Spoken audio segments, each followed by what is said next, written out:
Today, in a live edition of the Locked On Suns podcast, an emergency reaction. Kevin Durant has been traded to the Houston Rockets. Our full thoughts and what comes next.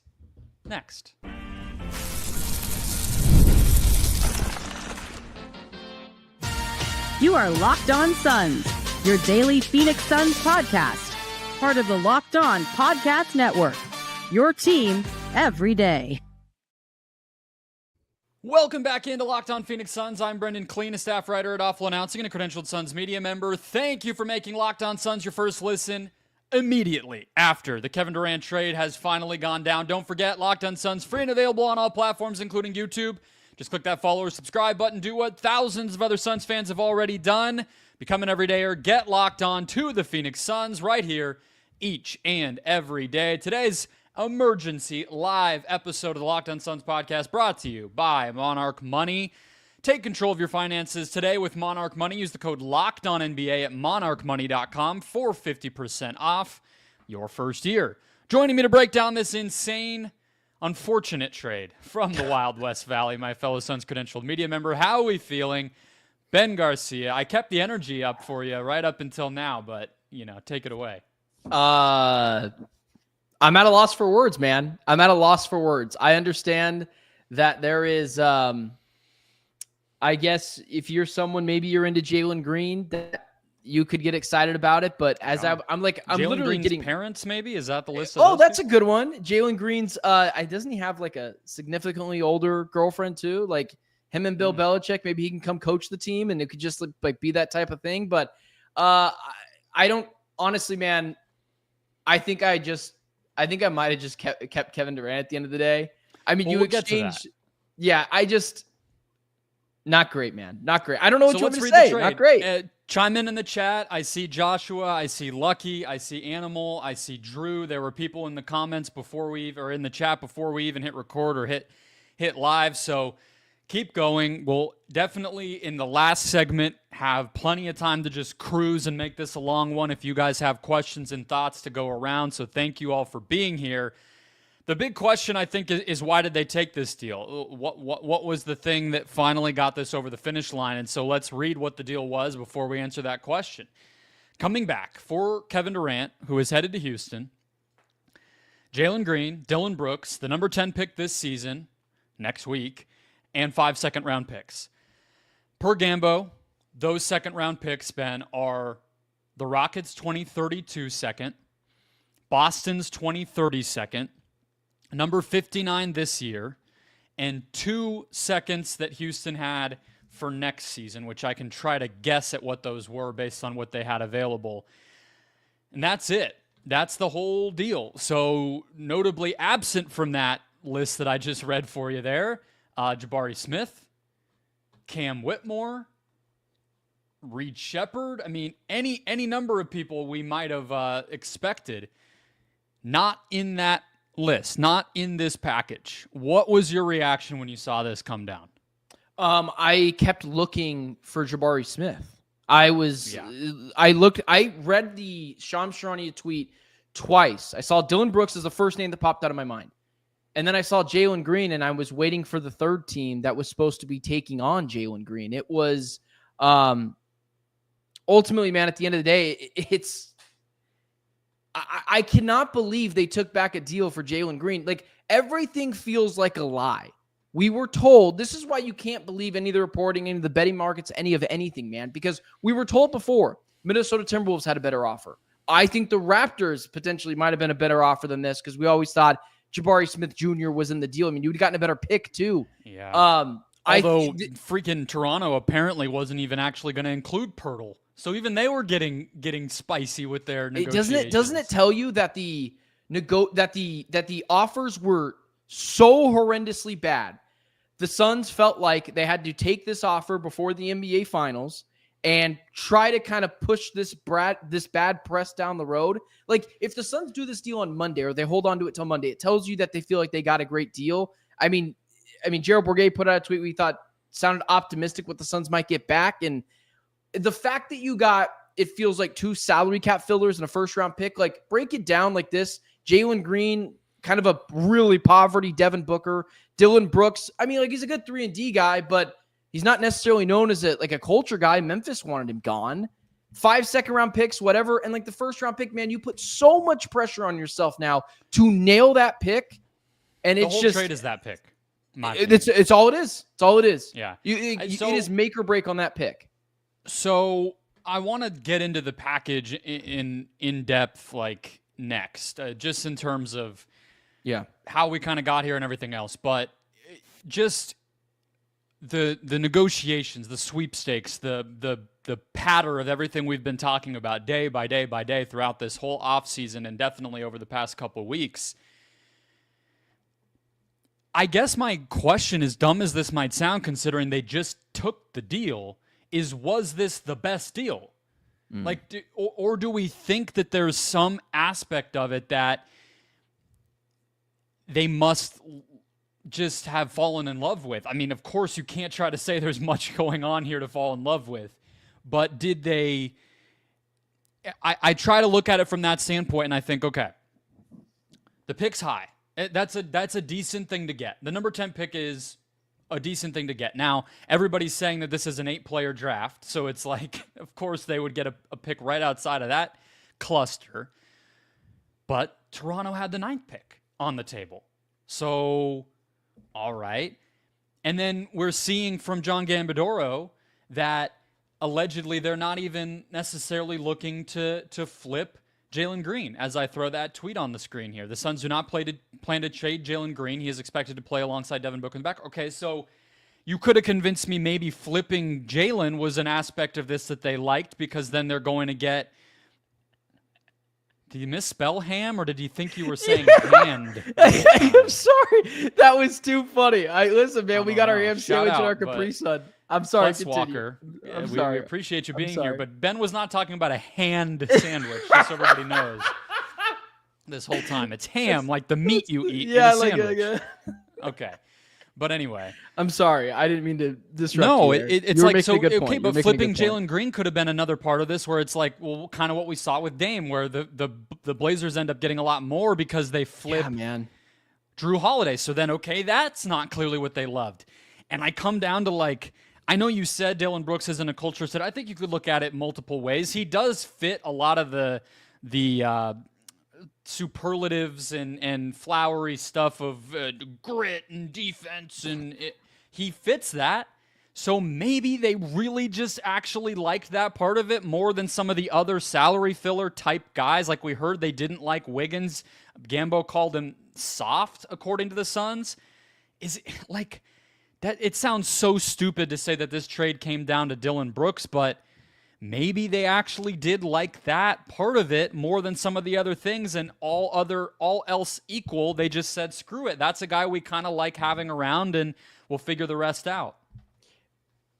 If this deal wouldn't be so bad if it wasn't so contingent on Jalen Green. Like maybe if the Suns were going to reroute him and get back something in return, like maybe another first or something, and you're like, okay, the Suns are just going heavy into the rebuild. But like he doesn't even fit here, man. Like you're going to run a Bradley Beal, Devin Booker, Jalen Green trio of a backcourt in terms of like, that's what you're going to, what are we doing? We're doing Dragic. What was it? Goran Dragic, Eric Bledsoe, and Isaiah Thomas all over again. Like this is, I can't wait for someone to eventually post that tweet, because that's what it's going to be. If you're saying all those things about Dillon Brooks, cool, man. I'll let you have it, and I'm not going after you with this. But Jalen Green is the complete opposite. And now they're saying they're going to play him alongside Devin Booker. You want to talk about redundancy. Fair, I don't know. I don't think Gambo knows their training camp plans. Like he's not saying that he's going to start, or I think he just means they're going to keep him. You know. I don't know, man. I'm trying to grasp at it from. We got to try to figure out why they. Well, took that's the what I'm saying. Logistically, that's what we're doing here. Well, like logistically, the other offers must have been so bad. That is the only thing that you could go to this where the Suns, where you could say that this was a deal that was the best offer on the table, and it wasn't even particularly close. I just can't wrap my mind around the 10th overall pick. You couldn't even get another. If this was Jalen Green, the 2027 first round pick, the 10th pick, and Dillon Brooks, I would sit here and be like, okay, they're going straight into the rebuild, and maybe Devin Booker agrees to that. But yeah, what they got back, it's so ass backwards in terms of what they told us they wanted to do. They wanted to be gritty. They wanted to go get stifling defensive players. Jalen Green is not that. I mean, the truth is they took Jalen Green because he got shoved onto them, and they're trying to spin it. Dude, I mean, like, Jalen Green has not proven himself to be a winning player in the NBA. He has not proven himself to be any of the things that Matt Ishbia and Brian Gregory told us they wanted this team to be. He has not proven he can fit with a player like Devin Booker and be a guy that plays off of other ball-dominant stars. None of the above. None of the above. And he's about to be paid an incredible, exorbitant amount of money. And I think if they're saying they can't flip him, Ben, it's because they looked around the league and already realized they weren't going to be able to. I don't think that they never tried. I think that this is them saying, we called Utah, Charlotte, and Brooklyn or whatever, and they said LMAO and hung up. Like that's what happened here. Do you think this was ever a 4 or 5 team race? Or do you think that was always a mirage made up by the Phoenix Suns? Yeah, I think KD wanted to go to San Antonio. So it was at least Houston too. The whole time. Well, like I can't believe I'm thinking of the other teams. I cannot believe if it was Jeremy Sohan, because I would have rather that deal than this deal, holding up the deal and Miami holding up the deal. Where like maybe teams don't just value Kevin Durant that much, but if you are in Houston, not only are you celebrating the arrival of Kevin Durant to your team, they can still go get Giannis. You're still. They can that's still a good point. easily get Giannis because they gave up nothing in this freaking trade. It's ridiculous. Dude, they're also celebrating the departure of Jalen Green. Houston was prepared. There's a lot of them in our chat right now who would be begging to differ. You're gonna love him. He's a winner. You're saying So why don't you keep him? We'll just pay the tab. You guys can keep him in Houston. Like send Fred VanVleet over or something. Listen, man, they're celebrating the arrival of Kevin Durant, and I believe most of them are celebrating the departure of Jalen Green. This sucks, man. This sucks. Like sucks. I think the bottom line on this one is if you had been able to get Jabari Smith or even a Cam Whitmore or something like that, it's just the lack of – it's like the 5 seconds. God, dude, you couldn't even get We're Cam. Basically the cherry on top, and they're just not a good enough cherry.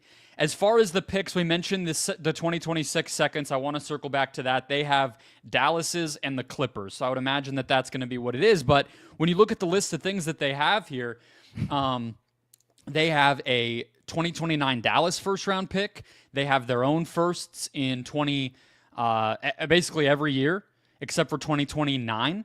They have their own picks. You could have gotten one of those, especially in the next couple years when now they're going to have Kevin Durant on their team, and not to mention Amen Thompson and all the young core that they already have been able to put together. So it's just the lack of what we talked about on Friday going into the weekend of saying what's going to be the thing that gets a deal over the edge. And if you had told me that was going to be 5 second-round picks or Dillon Brooks, I would have probably just said, I'm moving out of Phoenix. I'm done here. I'm over this, and here we are. But last thing, as far as this deal and everything else, KD was on stage at Fanatics Fest in New York City when the trade went down, and he said he laughed. People are shouting at him, filming his reaction, blah, blah, blah. He's doing a panel conversation with Taylor Rooks, and his only words that he gave were, "We're going to see what happens."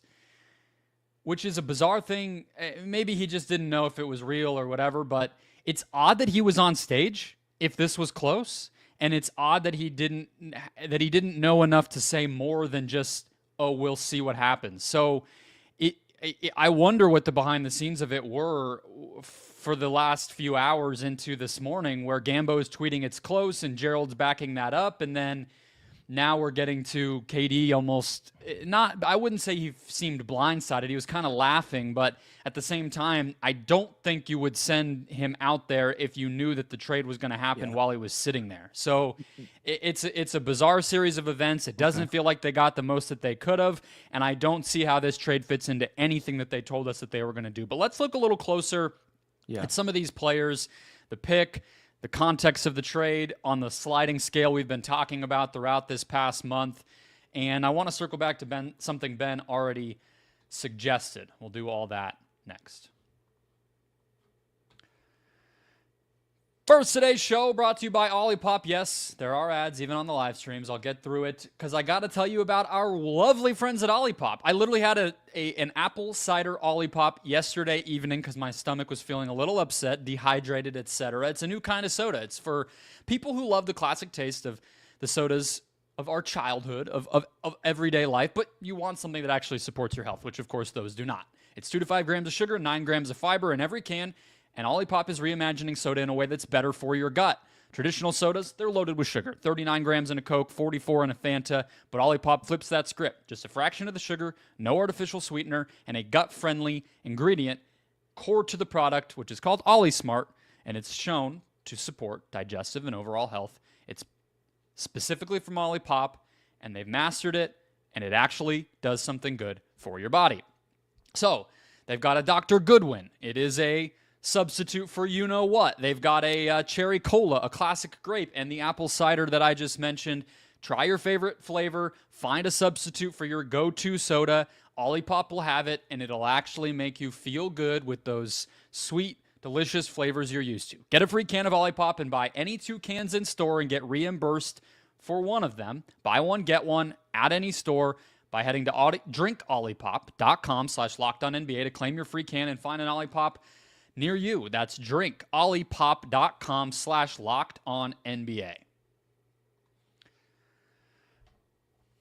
Appreciate you guys sticking around through that. We're keeping it rolling here. We've got news galore. I'm missing stuff if it's coming out now. We're live here, but we're going to try to talk through this trade, I think, in more depth, right? So, Yeah. not just to, we've got people in the chat saying I'm a Jalen Green hater, I'm a Dillon Brooks hater. I feel like we have more Rockets fans in here than Suns fans, which maybe is just, Hey man, listen, I think good for them, man. Listen, you're in the chat. Your team got a guy. Like, I would do the same thing. Like, I'd poke fun. Talk some crap. It's what it is. See how Suns fans feel, and it's a little difficult because everybody in here. Oh, I've seen a couple to be loving Houston. People are telling us we're not very aligned. We're not very. Thaddeus, we will have more episodes. We will definitely have more episodes. I don't know. We haven't made our specific plans of timing, but I would imagine we'll do another one today. But let's talk through it. So it's Dillon Brooks, it's Jalen Green, and it's the 10th pick. Ben, so I said all along, including on, I think, the beginning of Friday's episode when you were like, I'm not feeling too good, whatever. I said the criteria for me all along: salary filler, young player, at least 1 pick. They got that. I don't love this trade, but they got that. I will also remind people that this is more than Miami got for Jimmy Butler. Now, Kevin Durant is a much better player than Jimmy Butler. He didn't create a mess in his wake the way that Jimmy Butler did and get into a battle of words with the owner and the GM and everything the way that Jimmy Butler did, but they got more. All that Miami got was basically a pick and Wiggins. The Suns got significantly more than that. So my view of this, like I saw some people saying, try to flip both guys. We mentioned how Gambo is indicating they're not even going to flip Green. I don't think they're going to flip Dillon Brooks either. No. I think that I don't want to overlook that part of this trade. I mean, this is a guy where he is a good player. You know what I mean? Mm-hmm. He's a good player. He is. Where is he on their books? Oh, he's not on their books because he's now a member of the Phoenix Suns. They already flipped that over on Spot Track. He's under contract for 2 seasons. Oh, it's only 2. Wow, I thought it'd be 3 more. It's this year at $21 million, next year at $20 million. Very solid contract. I mean, that's barely more than Grayson Allen makes, for context, right? Mm-hmm. And the 10th pick is not nothing. Like, you are on your way to a starter for the next couple seasons who does fit all the flowery stuff that they've said, and a pick where if they nail it, and we will get there too, they have to nail this pick. But if they get a good player, you're at little. I do want to say I feel like you were at least holding out enough not even upside, enough value where I don't think all hope is lost when it comes to keeping Devin Booker and resetting this thing. They're probably at about the bare minimum where I could say that, but I do think that they're there. But it's all predicated on nailing that pick and eventually flipping Jalen. But I think that, do you agree? Is this like a little shy of disaster scenario? Is that fair to say? No, this is pretty Okay, disaster well, tell me scenario. Jalen Green, I mean, we've been told since February that the Suns didn't even want him here. I'm not going to buy the flip-flopping and reporting now that the Suns just want Jalen Green. That is called flipping a narrative that we know is not true. They don't want him here. They were already exploring before trying to trade him, and now Gambo's trying to put out fires for them, saying, like, we're not going to trade him. Yeah, we know, because you've already tried. No one wants him. I do like Dillon Brooks. Like, I do genuinely like Dillon Brooks, the player, because fine three-point shooter, fine contract, good defensive player. I don't really care. Like, when you're talking about the salary fillers that you could have got, I probably would have rather Andrew Wiggins over him. I definitely would have rather Dante DiVincenzo and Rudy Gobert over him. And then again, with Jalen Green, you're talking about that young player. Like, yeah, you're right. You and I both agreed. A good pick, a young player that shows some upside, and potentially 1 to 2 salary fillers. If we were ranking those players, who's the best salary filler? You got the worst one in Dillon Brooks, I think. Maybe second to worst because of the Spurs deal. He's probably a little bit better than Harrison Barnes. If you're talking about the young, good asset, right? You probably got the most depreciated one. Jabari Smith, I would have taken over him. It's not just Jalen Green, the player. It's Jalen Green, the contract. He is owed $100 million over the next couple of seasons, man. It's not good enough. So let's talk about that part of it, right? So they clear, like I said, and I'm not backing off of it. I think that them saying or leaking to Gambo that they're not trading Green means we tried to and we couldn't. Like, I'm sticking to that until I think that's just the truth. But it's not impossible. Dude is 23. He's had flashes. It's just about sustaining it and doing it in a winning environment and doing it as a member of a successful unit rather than it just being the Jalen Green show, right? There is a world, I don't think it's likely on a team that already has Devin Booker, Bradley Beal, and Grayson Allen on it, but there is a world where he improves his value. Maybe by February, maybe by next summer, and the Suns have an opportunity to trade him then. I'm not saying that's likely, but I'm not saying it's impossible either.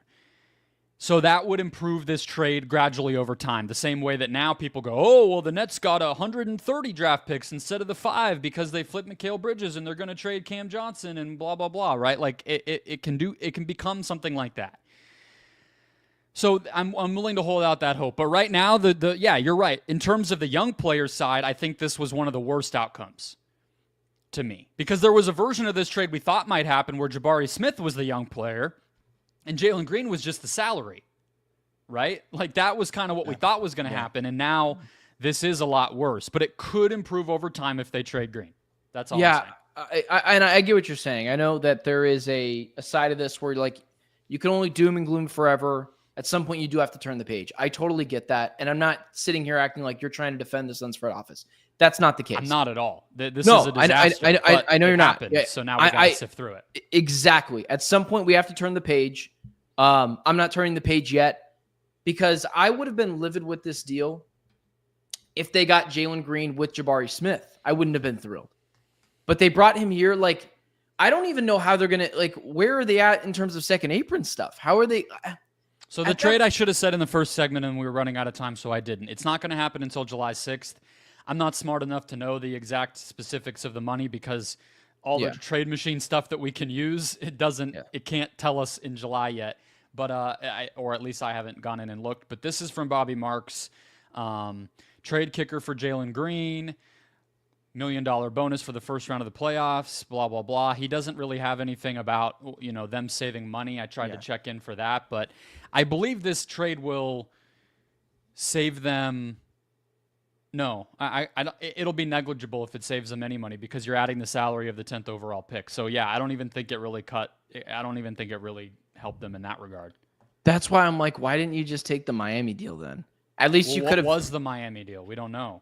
I don't know. I guess that's also. There really was a Miami deal that made sense if it wasn't going to include Ware, to be honest with you. Meaning there probably was never a Miami deal in the works. But I just, what are the Suns now? Like, what are they now? I think let's just get to the next segment if we want to do that, because we're going to talk about next steps. But before I say that, I saw somebody mention this in the chat, and I think it's valid. At this point, we know that the offers on the table for KD in February were substantially better than what they got. Miami's offer in February, no Khalil Ware. We didn't really know what Khalil Ware was going to be by that point because he hadn't really broken out. But it was Jimmy Butler, remember him, Josh Richardson, a first-round pick, and Nikola Jovic. And then they got Jalen Green, Dillon Brooks, and the 10th overall pick. So what happened? This is what happens bad. when you hire. This is what happens when you hire your fraternity brothers. Like, this is what happens when you do that. When you mix relationships with business, this is what happens. You get fleeced. I hope Matt Ishbia's head is out of his you-know-what. I don't know if I can say that far, and realize what has happened here is a complete catastrophe. You have sunk yourself, and I think you can make a strong inclination that potentially this is affecting Devin Booker's down the road. I don't know. Maybe they have great word from him, but like, I can't see this team competing. Like, I can see Devin Booker take a group of Dillon Brookses, but I can't see him take a group of Jalen Green and Bradley Beals. You want to talk about redundancy before? There's too much redundancy on this team now. Like, are they small? They got smaller.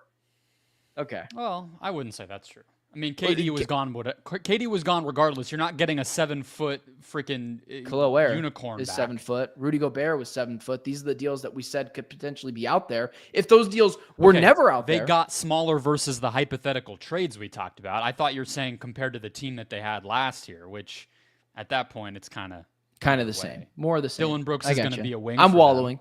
Dillon Brooks will start. He's 6'6". That's their starting 3. Ryan Dunn's their starting 4. And yeah, I mean, they were never going to be as big as having KD at the 4 because that's like a godsend of a team building little tool. But okay, yeah. You mentioned this earlier, and I want to close this segment here, even though it's running long.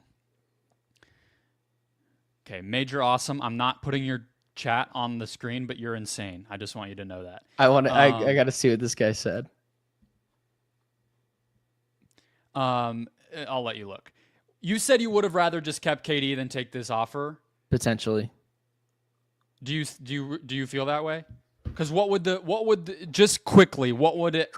have looked like? Could you have got this deal at the deadline? That is my only argument. Okay. Could you have gotten the trade him same at the deadline?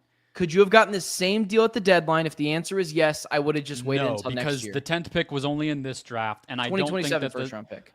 Yeah, they wouldn't have given that. No. They didn't even want to give that now. They're definitely not going to give that for just the rights to have him, his bird rights basically next February, but not have this whole season of him. So I think that they basically close, made that 2027 pick up not available. And by February, you're talking about a half a season of him.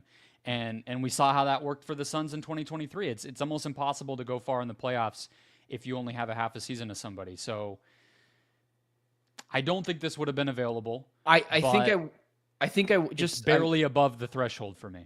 I think I would have done the deal still, but it's really close, and I should not be thinking this way. I should not. I would not. I wouldn't. I wouldn't about what they got back, at least to some degree, and we're not at all. God, I'm not excited about what they got back. That's the other thing, man. Now I shouldn't be pointing towards the draft, and that's what I'm doing right now, right? I'm immediately trying to talk myself into Carter Bryant, who I told you, I was like, yeah, if they take that guy with the 17th pick, I think I would like Carter Bryant. But now, Lord knows it's going to be Jace Richardson, Bradley Beal, Devin Booker, and you're not excited to see who they get at 59? You know what? I was actually pissed off about that because I was like, great. Now we have to do a video, and I have to act like I know who the number 59 guy is going to be. And we have to act like we know who potentially they could get there. Like, the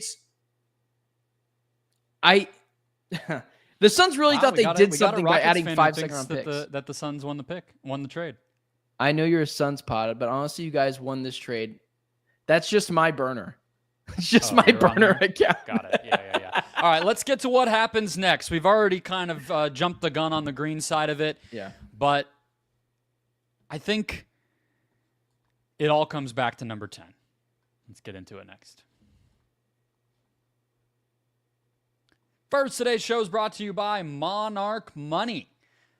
Do you ever look at your bank account and wonder what on earth just happened? Where did it all go? Between dining out, online shopping, and entertainment, it's easy to lose track of your finances, but that's where Monarch Money comes in. It's your personal CFO, giving you full visibility and control over your finances. Monarch Money isn't just a budgeting app, it's a complete financial command center. You can track all your accounts, investments, and spending in one place so you stop just managing your money and start building wealth. We all have plenty of ways of keeping up with your money. I mean, if you're probably in a pretty rough spot if you're not, but it's a pad of paper, it's some app on your bank, it's maybe like this one conversation you had with your spouse or whatever once upon a time that you're trying to remember, but it doesn't all stick. Well, Monarch Money solves that. It's all in one place, and it is the best way to keep track and take control of your finances. Use code LOCKEDONNBA at monarchmoney.com for 50% off your first year. That's monarchmoney.com, code LOCKEDONNBA for half off your first year. All righty. Drop your questions in, guys. We are at the point in the podcast where we don't have to run so smoothly and we can get into some of what you guys are thinking. I see Michael in here. I see Daryl. We got 600 strong. Appreciate you folks. That is by far the most we've ever had live, so I think that's awesome. I think the last time we went live, though, was actually when they traded for Kevin Durant, so it's been a minute. Was it? And, I looked at it. I think it was trading DeAndre Ayton. I think that might have been the last time. There you go. But I wasn't here at that point. Hey, I hate to I want to ask the first question to you. Do it. What do you do now? And what do you do now with Jalen Green in terms of what does a rotation look like? Mm-hmm. Who is starting on this team? So I think he has to come off the bench, in my personal opinion. Do I think he will? Not optimistic, because if you're trying to have him, if you're trying to build up his value, and you're trying to not piss him off and keep things as good as possible with him, then you would probably appease him. And appeasing players doesn't tend to mean benching them. So I don't know, but he's not a point guard, and I don't want Devin Booker as the point guard. So I don't know. I mean, that's why it's so awful. That's why we didn't want him to be here this whole time during this process. So to me, I think the other question, though, quickly, Ben, becomes, does this, I almost hesitate to even say it because it would indicate like a level of strategic thinking that this front office hasn't earned us, assuming that they have. But I would hope that they at least have an indication that they could get rid of Bradley Beal. Because you can't play all three of these guys in one rotation. No, you can't. I agree with you. That means, you know what that means? They're going to have to stretch and waive Bradley Beal. Dude, if they couldn't find a suitor for Jalen Green, how are they going to find a suitor for Bradley Beal? You cannot trade the draft assets you just got back. Like, you can't. You're not trading 10. If they traded all 5 seconds, whatever, I could care less. Go ahead. I don't know. I don't think that they're going to be able to trade Bradley Beal. I mean, that didn't change just because Kevin Durant got traded. So I'm not talking about a Beal trade. I'm saying waive. But again, when we say waive and stretch, that's predicated on them allowing him to go find a team that's going to sign him for enough money where they can waive and stretch him, and he can give them enough money back to where it's legal. That's what this whole thing has all been based upon. So I guess I would hope that they figured that part of it out before they move forward with this. But because like you mentioned before, like Jalen Green is like a poor man's Devin Booker. No, he's a poor man's Bradley Beal. Like even putting him in the same breath as Devin Booker is kind of a joke. So he's really like a microwave scorer type of player like Beal is. So that's the fit that's even worse to me. Like we were already saying, okay, if Beal has to come back, put him on the bench and just try to let him score, basically. Similar to what they did last year. Now you got 2 of those guys.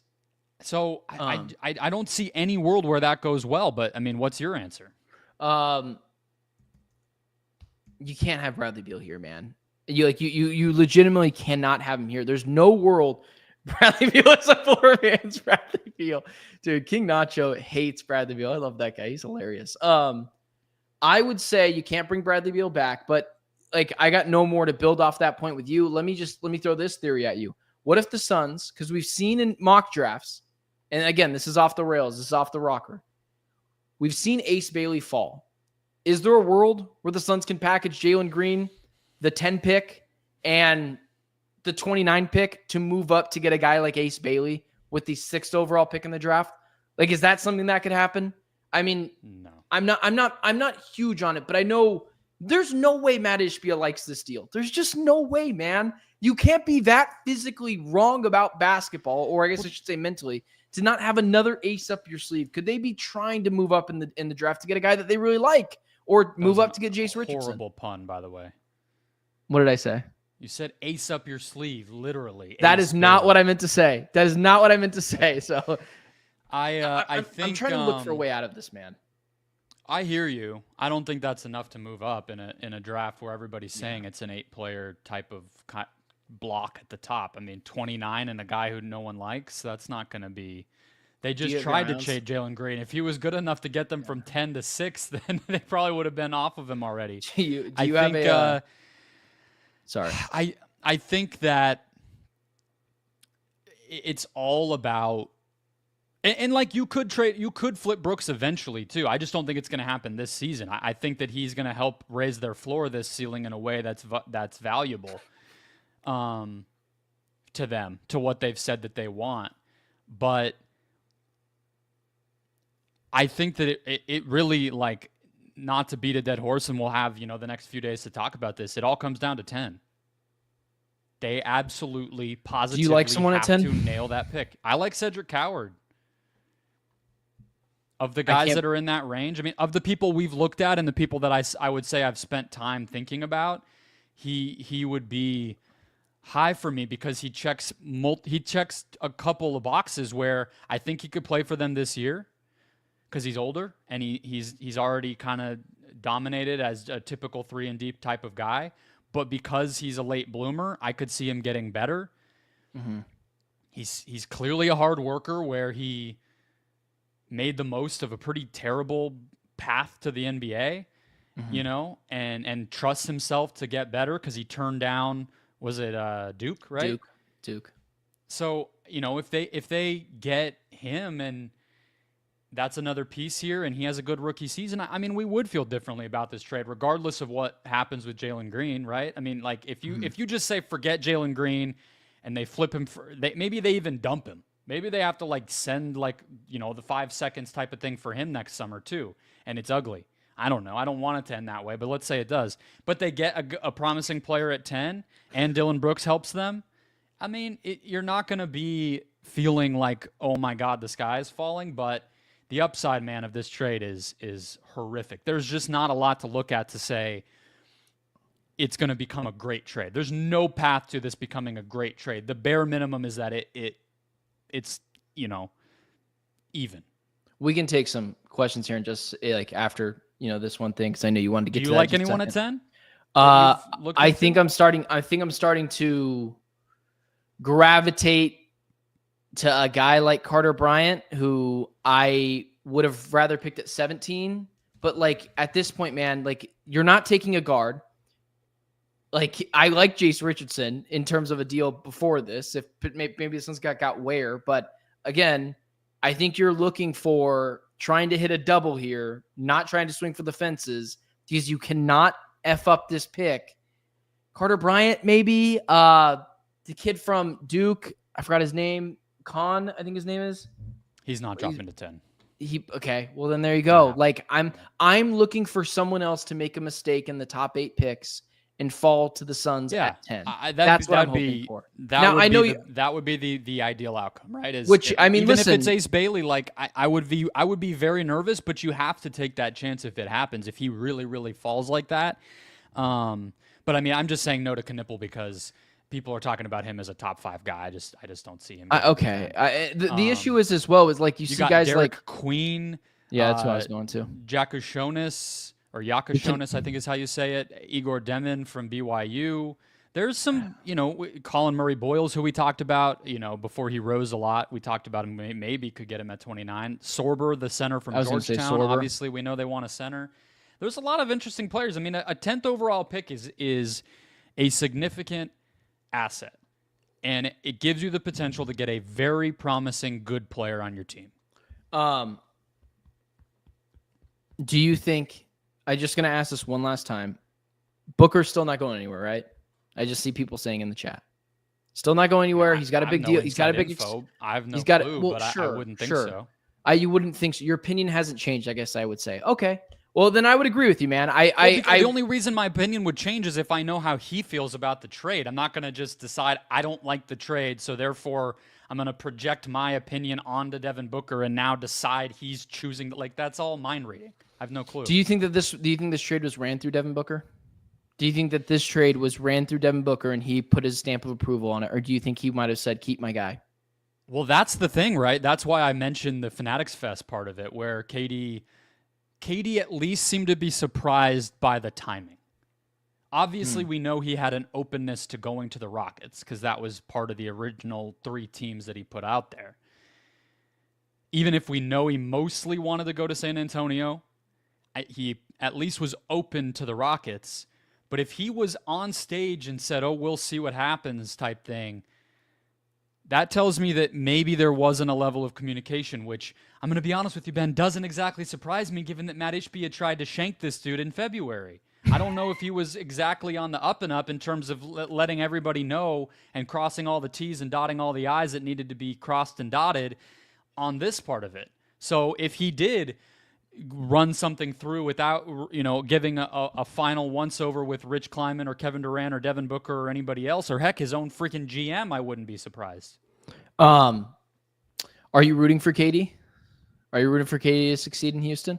Why are you making me answer that? I don't really care, because to be honest. this makes it kind of tough for me because I thought the Suns would get back a little bit more. Now I'm just kind of hoping Houston have doesn't an work out affiliation either. to Kevin Durant. I mean, I don't have a moment in this time of him. This is no disrespect to him. He and I have talked. I think he's talked to every freaking media member in Phoenix. I don't have an issue with Kevin Durant personally. I have a jersey in my closet I can go get of him in Brooklyn. He's an amazing player that I love to watch. Him in the Olympics has been some of the most awesome memories that I've had as a basketball fan. Him in this portion of time in Phoenix, I could care less. It produced nothing of substance or interest to me. I don't have any. Him coming and going through here will be a weird memory we all have. I'm not more likely to root for him in Houston than I was before. Like I was when, Steve Nash went to LA, or, would have been cool if Barkley got a ring in Houston, or any of those types of things. I frankly don't care. I'm rooting for KD to get another ring, because I think it would help him be at peace a little bit and not have it just be all with the Warriors. And I would like that for his story, but I don't have a fan affiliation with it anymore, if I'm being honest. I was really looking forward to rooting for Kevin Durant somewhere else because I thought the Suns were going to get a deal that benefited both teams. Jabari Smith, maybe Dillon Brooks in the 10 pick. Like, this changes a lot of the aspect of what the Phoenix Suns got. Now that he's over there, I'm bitter. Like, I'm just ultimately bitter. I'm like, great. We of course, like, this is not, I don't want to wallow, but I'm going to for a little bit here. Is like, of course, we were the ones that when KD has been moved, we got jobbed. No other team has. Brooklyn got a lot. The Warriors even got something. But every time Kevin Durant was traded, which is now the third time, because the last one was the sign and trade and then the Brooklyn trade, we were the only team that got fleeced into it. And that's what it feels like. And so now I'm like, well, screw the Rockets. And like, I like Kevin Durant. Obviously, he doesn't have any love for me at all, but he is like, I don't know, man. I'm immediately just looking at, damn, dude, that team's loaded. Like you mentioned it as well. It's a really good point. Is they still have a lot, and they could go get a guy like Giannis too, man. I cannot believe, and someone put this in the chat too, the Rockets chose Cam Whitmore over Jalen Green. I know money-wise that isn't exactly true, but it is kind of a funny thought exercise of like, you couldn't even get Cam Whitmore back. So that's the thing, is a more competent front office, I think, could. Do you think the Blazers, who have he's done more than I've ever done. He's a relatively anonymous type of guy who got promoted suddenly to run the Damian Lillard sweepstakes and then ended up getting Tamani Kamara as a throw-in. Even Joe Cronin negotiated more shrewdly to get some tasty stuff thrown into the trade that ended up being, better long-term. It's similar to like when suddenly Jay Crowder was in the KD trade the first time, and you're looking at it like, why couldn't the Suns be the team to flip Crowder? How do you not put Šarić in the deal? They weren't getting enough.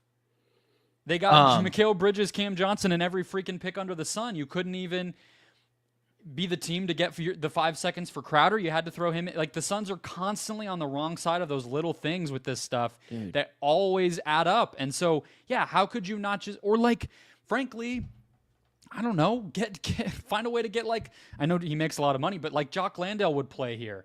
Get him as like, just to get nothing, to get these stupid seconds that don't get you anywhere, just to say we got a little more. No, you didn't. Dude, the You got Suns 59 turned. and a bunch of other nonsense. So the Suns turned Cam, McHale, Jay, 5 first-round picks into Jalen Green, Dillon Brooks, 1 first-round pick in 5 seconds. That is a Matt Ishbia front office. This whole front office, dude, if it didn't have to go before, how many more disaster classes do we have until someone pays the ultimate blame? I think James Jones gets more than Brian Gregory got. Maybe not a ton more. I'm not here banging the table for James Jones, but I mean, come on, man. Like, how bad of a negotiator are you? How much of this, my guy? Wait, are you saying who gets the blame for the bad deal? Yeah. Ishbia wrote a note to his front office saying it was him. He gets all of the blame. I don't care about Brian Gregory. What does that matter? He doesn't, you know? How much do you think the Suns got bit in the ass by negotiating out in public? Do you think the Suns did themselves no favors by letting so much stuff leak over the last couple of weeks that ultimately it bit them in the ass and teams didn't want to play ball with them? Oh, Ben, look here. Hold on before I answer that. Don't worry. Evan Sardi already put it out there that they can still pursue Devin. So he's on the case. So the Rockets are coming to get Book, according to the number one insider in the NBA. I would say that. Sorry, what was your question? Mike, you threw me off with the Evan Sidery thing. Okay. What the hell was I saying? Whatever, man. I was trying to have to wrap up, but wrap it up. Wrap it up at this point because I'm already losing it. But I was trying to say, like, it's fine. It's gone. It's gone. It's gone. It's gone. We got just the bombshell about Devin Booker and just like the brain cells. In our boots now because we the troll on patrol is tired of us hearing us complain about it. So let's wrap up there. We'll have another episode for you probably today, guys, with more thoughts. Appreciate you all watching live. We don't love this. There's no way around that. This is damaging. This is a problem. I think that, you know, it's setting themselves up to be on a wire's edge, a razor's edge, I should say, to be able to keep Devin Booker happy, reset this team, be competitive, all the things that we were just hoping upon hope against all odds that they could pull off. This did not really set them on a course to do that, and you have to be nervous. I know you want to wrap up, but it got brought up. It made me remember what I was thinking because the Kevin Durant found out in front of the Rockets at FanFest. But do you think other teams were annoyed with the way the Phoenix Suns front office was doing business? Yes. In terms of letting things leak, it bit them in the ass. I think it's. I don't know if they were necessarily bothered by that. I would say that what I don't understand, and I hate to, I know I always bring it back to February, and it's old by now, but they should have just taken the packages in February. The way that they handled this, I don't think it really matters that they did right by Kevin Durant because they're still the joke of the league right now. So, you know, Miami ended up being on KD's list this time around anyway, right? So if you had sent him to Miami in February, even though he was behind his back, and I think that is a really crappy way to do business, well, he would have probably gotten over it. Right? He wanted to go to the Heat this time. If you sent him to the Heat, and I read the package, Jimmy, a first, Josh Richardson, who cares, and Nikola Jovic, you'd have Jimmy Butler on this team right now. And a young guy who's better than Jalen Green, in my opinion, or at least more valuable right now. I understand his upside's not as good. I get it. Rockets fans, stop. And not as good of a pick, but still a pick. Just do those trades. It's like that is the problem here, is that that is what's highlighting to me that Matt Ishbia is in over his head trying to do these types of negotiations, is he doesn't have the confidence and the skill doing this type of thing to get it across the finish line in a way that maximizes what he's trying to do. You know what I mean? He doesn't go all the way in February. Now he goes too far and gets himself on the wrong track and has to take a bad deal. It's not going to be better until he stops doing that, and I've been saying it for 2 years. Yeah. Well, that was my question, man, because I saw someone put it out there a couple of days ago. It's like, I think the Suns we're not doing business correctly. I don't think they were doing business well, and I think people were sick of it. But we've known that. And they got what they got. What? We've known that. I thought Kevin Durant might be different, man. Such a hot commodity. I thought people might be able to put up with the Suns' BS. And well, you're always going to get some stuff for him. You know, they got the 10th overall pick, but that's the difference. That's the difference between getting the bare minimum, where we're trying to sit here and go, well, if this works out, then maybe it's this and that, versus nice deal. Gotcha. Really knocked it out of the park, right? That's the difference between a good front office and a bad front office. This is diabolically bad. This is a diabolically bad front office, but I mean, we can end it there, man. That'll wrap us up. Hit follow or subscribe if you haven't already. Appreciate all of you being here live, chiming in with your thoughts. We'll have more episodes for you throughout the week. We got to do some last-minute research on the 10th overall pick because we've looked at like 2 guys in that range. So we'll do that, and plus much, much more of what comes next for the Suns. Enjoy the rest of your Sunday. We'll be back before long.